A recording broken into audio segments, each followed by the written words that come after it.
Now I'd like to introduce, although she really needs no introduction, Tessa Davis, who is a consultant in paediatric emergency medicine at Royal London Hospital, and we all know her as co-founder of Don't Forget the Bubbles.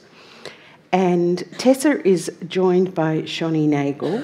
Shoni is a mother of 4 vivacious and charismatic children, and Shoni is going to be sharing her challenging and difficult experience of her daughter's illness for our learning. So thank you very much. Let's go.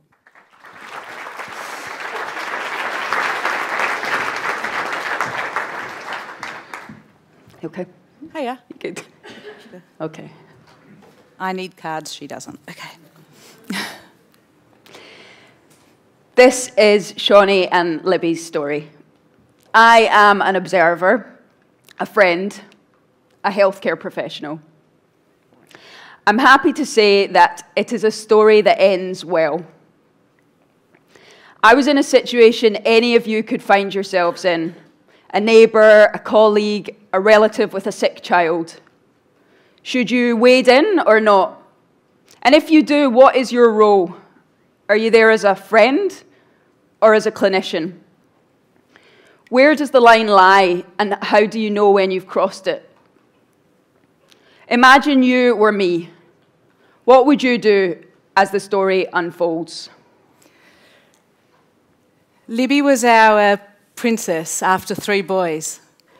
By the age of 3, she had the most gorgeous, long, blonde curls. She's one of those kids that people stopped us in the street all the time to tell us how magnificent she was. I'm not biased. Libby always returned the compliment by pulling a funny face.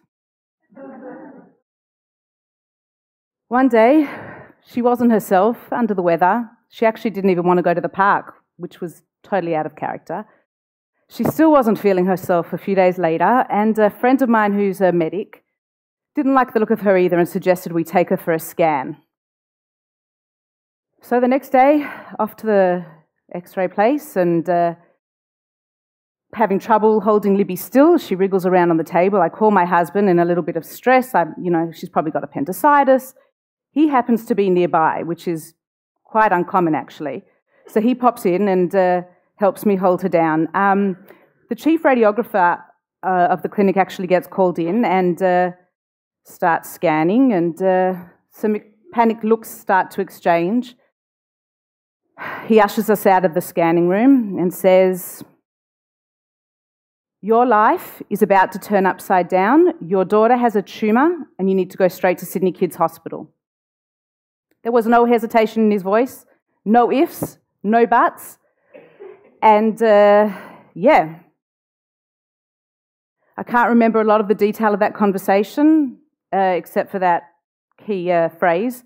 What won't ever leave me, though, is that innate panic and gut-wrenching turn that I felt, along with the knowledge that our lives would never again be the same. She's 3 years old, yesterday literally playing in the park, and today being rushed off to emergency. People coming in, poking, prodding her, talking quietly to one another. I don't know what's going through her head. I don't even know what's going through my own. But yeah, one day normal, the next day we'll see. Shoni and I had known each other for a few years. Our kids were the same age, they went to the same schools, we had the same circle of friends. We weren't besties, but we were friends. But the coincidence of all of this happening in the place where I worked, it threw us together. I don't remember Shoni asking me to be that person. I think I just pushed myself to do it. It seemed like the right thing to do. I was in the right place at the right time. That first evening in the hospital, I couldn't tell if my presence with them on the ward was a comfort or an intrusion, and I angsted over how long to stay and when I should leave. We were highly emotional by this point, and we couldn't handle being around other emotional people. My family at the hospital was not what we needed right now. Tess seemed like the obvious choice to take along. She was professional and invested as a friend, and she had all the knowledge we needed to take along with us. She was the obvious choice. Shock sets in. My life ends up on a roller coaster, and I don't know who's taking care of my 3 boys, getting them to school, feeding them, getting them dressed, loving them. Our friends stepped up, and you have no idea. They literally took control of our lives and saved us. And I can tell you that as a total control freak, learning to let go was one of those challenges that I had to face and a skill that I had to acquire. It was biopsy results day, and the meeting was 3 p.m. on the oncology day unit. I was on a shift in the ED, and my consultant kindly let me go. Josh, Shawnee, and I stood in the hospital corridor, and we waited for the oncology team to appear. My stomach was churning. I know what it's like on the other side. I know how easily 5 minutes can turn into 30 minutes when you're trying to finish jobs from a ward round.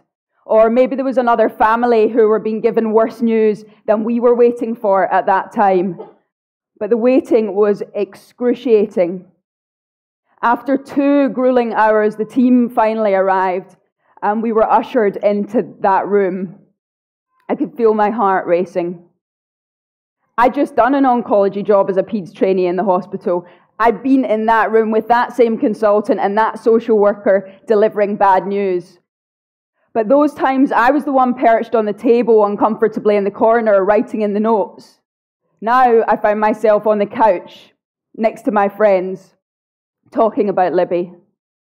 This was not what I had been trained for. I was there as the news was thrown at them. It was a neuroblastoma. It was stage 4. I had gone from novice to expert overnight, able to recall stats off the top of my head. A neuroblastoma is a cancer derived from nervous tissue predominantly in the adrenal glands. And I knew from my recent frantic research that stage 4 meant that the cancer had metastasized, and it meant that Libby had a 40% chance of 5-year survival. I stared at the Reg who was in the corner, and she continued scribbling furiously in the notes, and she refused to make eye contact with me. I looked at my friends. I thought of all the chemo, the side effects, the sepsis. They were absolutely shattered, but all I could think about was that actually they had no idea how much worse it was likely to get. Waiting was the hardest part, not treating the monster ravaging Libby's body. She looked so healthy.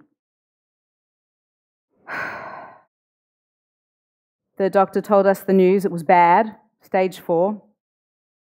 And the full protocol was going to happen. This wasn't an option. We weren't given a choice.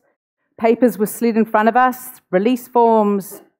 These are for the studies. These are for the transfusions. These are for the risks.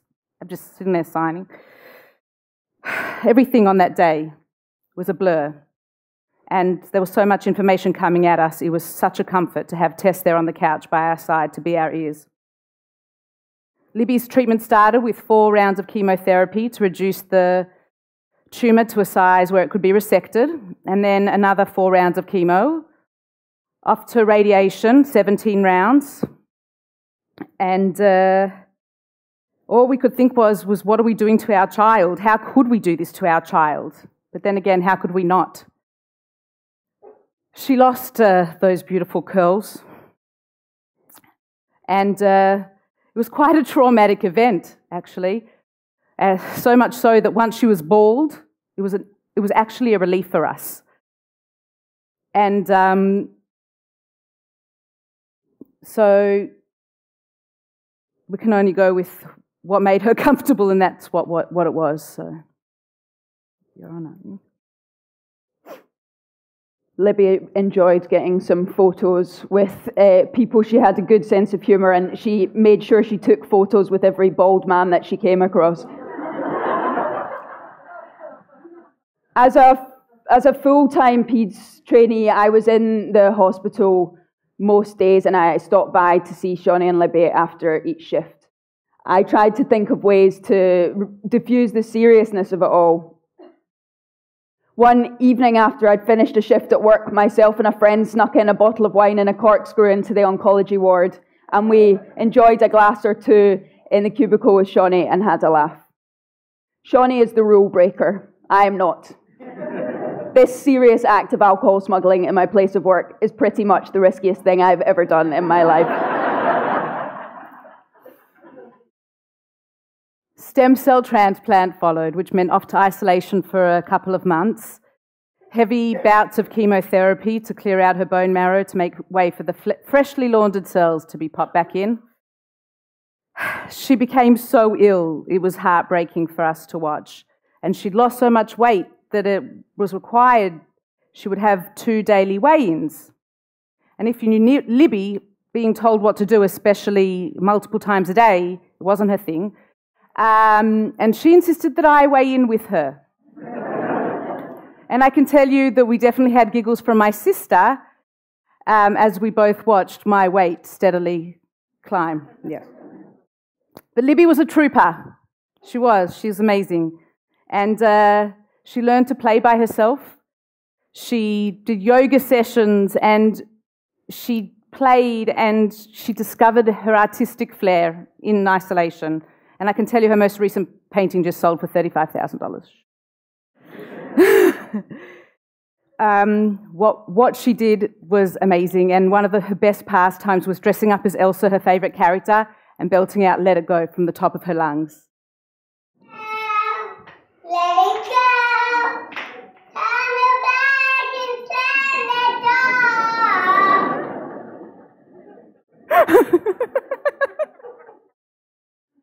I find it hard not to laugh, sorry.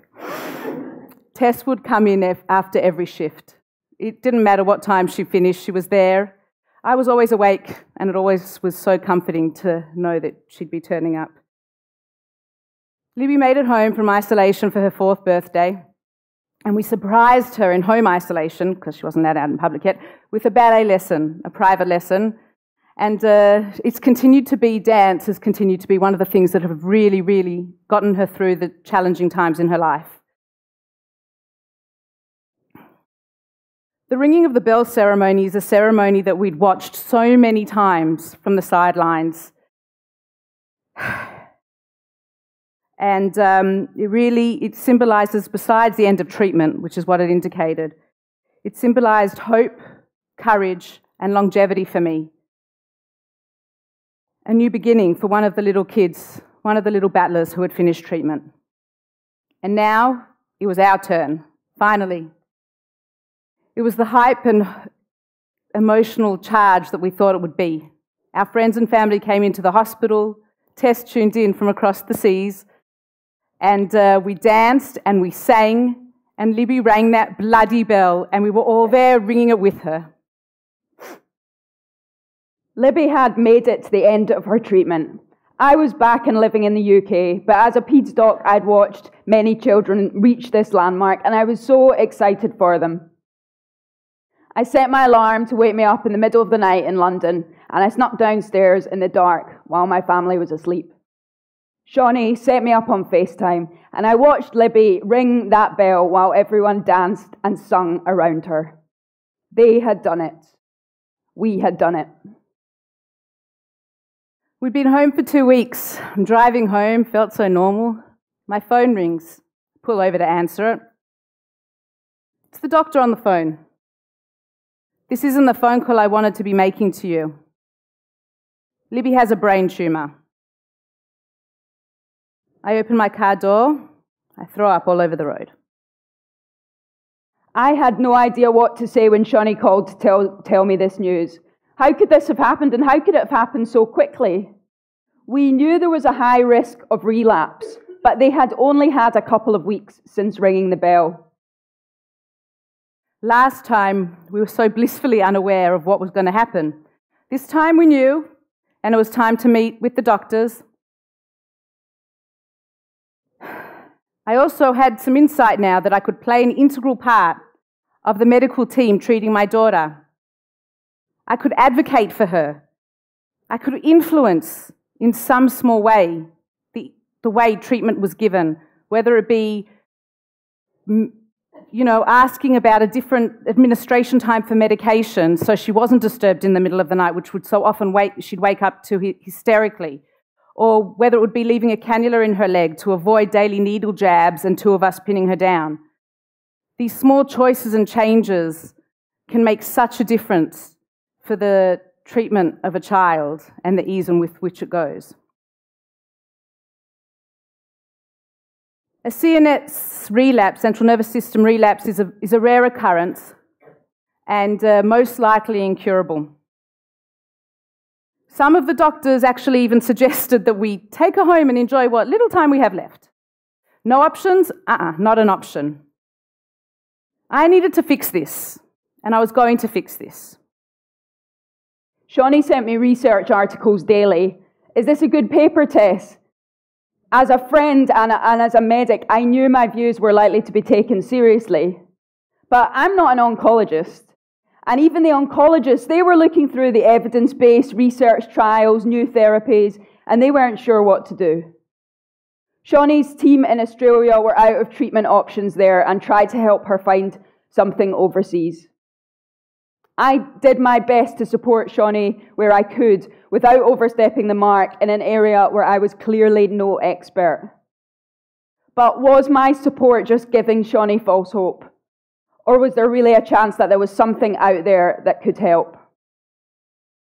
Research is not my forte at all. I am no academic. I struggled through school, high school, university, but I was motivated and I had to learn, and I had to learn quickly, and I became a pro. I found a study, and we pinned her life and ours on a 10-year-old study which we found, done on only 21 children, available at an exorbitant cost that neither us nor most could afford, available only in the United States. But we were going to try to do everything we could to save our little girl. With the tumour now resected, we knew we were just buying time. There were no survivors of neuroblastoma CNS relapse. So, within a week, I think, of finding the study, Libby and I were on a plane to New York. And within 24 hours besides the fact we'd left everything we knew behind, and friends, family, network, within 24 hours of landing, Libby started a very intensive 21-day radiation protocol, which she had to go under general anaesthetic for, often awaking from so aggressively that they popped her back to sleep again. That gave me time, though. I got to set up a life for my boys for when they'd arrive a couple months later. One of the highlights for Libby, being on the cancer ward, was meeting kids that were like her. It gave her such a confidence. She wasn't different. And one of the downside also meant meeting kids on a cancer ward was actually learning a lesson all too soon for a little girl about losing somebody that you care about. Libby lost one of her friends only 3 months after we arrived. Audrey had just turned 3. She was angry at me for telling her, actually. I ended up creating an alternate reality for her where Audrey was happy and healthy, being looked after by her grandparents, and even inherited a dog when my sister's puppy passed away. It really brought her great comfort. Libs was now ready for treatment that we, moved across the world for, and it revolved around a radioactive antibody being inserted into the spinal fluid. And at the beginning of this, they give a small test dose. However, within a couple of weeks of this test dose going in, Libby's platelets bottom out. 0. Nada. Okay. The doctors are like, well, we don't know what caused that. That's never happened before. So they don't know what to do with her. They do know, however, what they can't do, and that is to continue with the treatment we just moved across the world for. But how was she going to survive? This is a CNS relapse. She needed the treatment. But here we are. 4 years since diagnosis, 2.5 years since her relapse, and 18 months since her platelets bottomed out. Libby is at school. She's learning to read. She's got a great social group. She's popular as anything. And we couldn't be happier. Being a friend and a healthcare professional in a situation like this, it isn't easy. I don't know if I did the right thing here or not, but I don't regret trying. It's made me a better clinician and a better friend. So when you find yourself in a situation like this, remember that yes, you are a clinician, but more importantly, you are a friend. And sometimes a friend who understands the clinical situation is exactly what's needed. So when your turn comes, step forward. Libby, we are so proud of you and all you have achieved against the odds which were stacked against you.